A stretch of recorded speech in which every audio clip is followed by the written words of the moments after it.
Telugu matrimony ఆషాఢం offer. ఆషాఢం full గా free.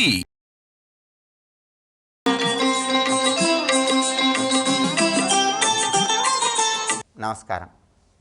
ఆషాఢ శుక్ల దశమి తిథిని మహాలక్ష్మీదేవి వ్రత తిథి అనే పేరుతో పిలుస్తారని ధర్మశాస్త్ర గ్రంథాలన్నీ తెలియజేస్తున్నాయి. అదేవిధంగా ఆషాఢ శుక్ల దశమి తిథిని శాకంబరీ దశమి అనే పేరుతో పిలుస్తారని తిథితత్వము అనే ప్రామాణిక గ్రంథం తెలియజేస్తుంది. దానికి కారణం ఏంటంటే, అమ్మవారికి ఉన్న అనేక రకాలైన స్వరూపాలలో శాకంబరీ అవతార స్వరూపము ఆవిర్భవించిన రోజు. శాకంబరీదేవి జన్మదినము ఆషాఢ శుక్ల దశమి అని దేవీ భాగవతం మనకు తెలియజేస్తోంది. శాకంబరీ అమ్మవారి వైభవాన్ని పరిశీలించినట్లయితే, ఒకానొక సమయంలో దుర్గముడు అనే పేరు కలిగిన రాక్షసుడు దేవతలను తీవ్రంగా పీడించిన తరుణంలో దేవతలు, ఋషులు అందరూ కూడా కొండ గుహలకు వెళ్ళి తలదాచుకుంటారు.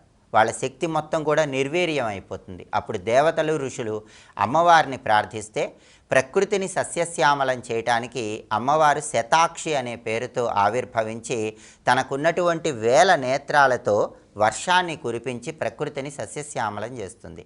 ఆ తర్వాత ఆకలితో ఉన్నటువంటి ప్రజలందరికీ కూడా ఒంటి నిండా పచ్చి కూరగాయలతో శాకంబరి అనే పేరుతో ఆవిర్భవించి వాళ్ళ ఆకలిని తీరుస్తుంది.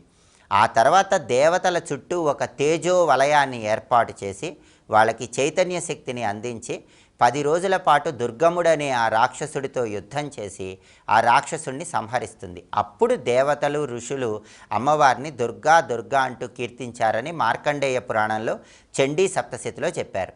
ఇలా అమ్మవారు శతాక్షిగా, శాకంబరిగా భక్తుల్ని అనుగ్రహించేటప్పుడు ఒంటి నిండా పచ్చి కూరగాయలతో శాకంబరిగా ఆవిర్భవించిన రోజు ఆషాఢ శుక్ల దశమి తిథి అని దేవీ భాగవతం, చండీ సప్తశతి, మార్కండేయ పురాణం ఇలాంటి గ్రంథాలన్నీ చెప్తున్నాయి. తిథితత్వంలో కూడా చెప్పారు. అందుకే ఈరోజు శాకంబరీదేవి రూపంలో అమ్మవారిని అర్చన చేయాలి. అంటే గృహంలో అమ్మవారి చిత్రపటం దగ్గర పచ్చి కూరగాయలు ఉంచి నమస్కారం చేసుకోవాలి. పచ్చి కూరగాయలు అమ్మవారికి నైవేద్యంగా సమర్పించాలి. అంతేకాకుండా ఈ రోజు నుంచి కూరగాయలు ఆహారంలో స్వీకరించటం అనేది మానివేయాలి. అలా మానివేసి మళ్ళీ తర్వాత కార్తీక మాసంలో కానీ శ్రావణ మాసంలో కానీ కూరగాయలు స్వీకరించటం ప్రారంభించాలి. ఇలా చేస్తే దీన్ని శాకవ్రతం అనే పేరుతో పిలుస్తారు. ఈ శాకవ్రతం ఆచరించలేకపోయినప్పటికీ కనీసం ఈరోజు పచ్చి కూరగాయలు అమ్మవారికి సమర్పించినా కూడా శాకంబరీదేవి అనుగ్రహం కలుగుతుంది. అలాగే ఈరోజు దుర్గా సూక్తం వింటే చాలా మంచిది. దుర్గా కవచం వింటే మంచిది. దుర్గా కవచం పఠిస్తే మంచిది. ఇవన్నీ చేయలేకపోయినా ఒక శక్తివంతమైన మంత్రాన్ని ఇంట్లో దీపం పెట్టాక 21 సార్లు పఠించాలి. ఆ మంత్రం ఏంటో ఇప్పుడు మనం చూద్దాం. ఓం శాకంబరీ దేవి అయి నమః.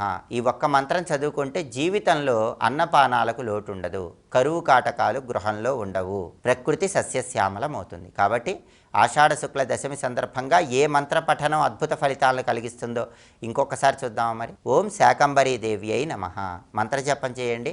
కుటుంబంలో సర్వ సౌఖ్యాలను సిద్ధింపజేసుకోండి. స్వస్తి.